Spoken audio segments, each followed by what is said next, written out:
Reporter செய்திகளுக்காக நான் உங்கள் ராம்குமார்.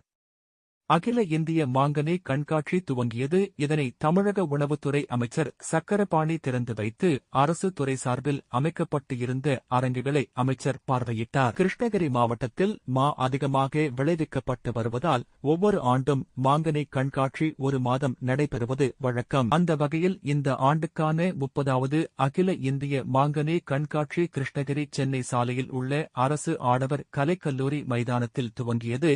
மாவட்ட ஆட்சியர் திருமதி சரையு தலைமையில் நடைபெற்ற இந்த விழாவிற்கு காங்கிரஸ் நாடாளுமன்ற உறுப்பினர் கோபிநாத், சட்டமன்ற உறுப்பினர்களான மதியழகன், ராமச்சந்திரன், வேளாண்மை இணை இயக்குநர் பச்சியப்பன் ஆகியோர் முன்னிலையில் நடைபெற்ற இந்த துவக்க விழாவிற்கு சிறப்பு அழைப்பாளராக தமிழக உணவுத்துறை அமைச்சர் சக்கரபாணி கலந்து கொண்டு 30வது மாங்கனி கண்காட்சியினை ததுவைத்து அரசு துறை சார்பில் அமைக்கப்பட்டு இருந்த துறைவாரிய அரங்குகளையும் திறந்து வைத்து பார்வையிட்டார். இதனைத் தொடர்ந்து நடைபெற்ற விழாவில் பேசிய அமைச்சர் சக்கரபாணி தமிழக முதல்வரின் பொற்கால ஆட்சி சிறந்த முறையில் செயல்பட்டு வருவதோடு அனைத்து துறைகளும் சிறந்த முறையில் செயல்பட்டு வருவதனால் தேர்தல் வாக்குறுதிகள் அனைத்தும் நிறைவேற்றப்பட்டு வருகிறது.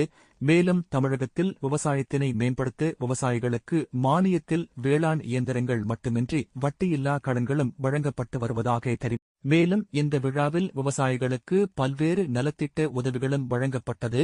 28 நாள்கள் நடைபெற இந்த மாங்கனி கண்காட்சியில் தினமும் பள்ளி மாணவிகளின் கலை நிகழ்ச்சிகள் உள்ளிட்ட பல்வேறு பொழுதுபோக்கு நிகழ்ச்சிகளும் நடைபெறவுள்ளது. மேலும் இந்த மாங்கனி கண்காட்சியில் தோட்டக் கலைத்துறை சார்பில் மலர்கள் மற்றும் காய்கறிகளும் மட்டுமின்றி குறைந்த அளவில் மாங்காய்களும் இந்த கண்காட்சியில் இடம்பெற்று இருந்ததை ஏராளமான மக்கள் கண்டுகளித்தனர்.